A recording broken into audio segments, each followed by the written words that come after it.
Hi friends, I am Boddu Srinivas. You are watching Dare and Truth Law channel. Today topic police custody.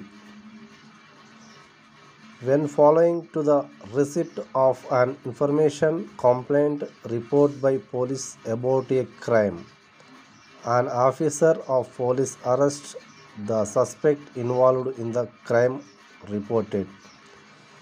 To prevent him from committing the offensive acts further, such officer brings that suspect to police station. It's called police custody. It is actually the custody of a suspect with the police in a jail at the police station or the detain the suspect. During this detention, the police officer in charge of the case may interrogate the suspect, and this detention is not supposed to be longer than 24 hours.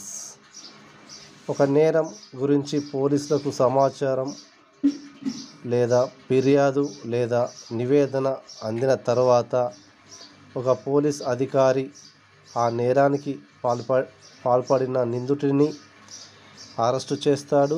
ఆ నిందితుడిని మరొక నేరం చేయకుండా police అధికారి నిందితుడిని police స్టేషన్కు తీసుకురావటాన్ని police custody అంటారు. Case బాధ్యత తీసుకున్న పోలీస్ అధికారి నిందితుడిని పోలీస్ స్టేషన్ జైల్లో ఉంచి కేసుకు సంబంధించిన వివరాలు విచారించవచ్చు మరియు ఈ నిర్బంధం 24 గంటలు మించకూడదు. ఓకే ఫ్రెండ్స్, ఈ వీడియో మీకు నచ్చినట్టయితే లైక్ చేయండి, షేర్ చేయండి, సబ్స్క్రైబ్ చేసుకోండి. Thank you.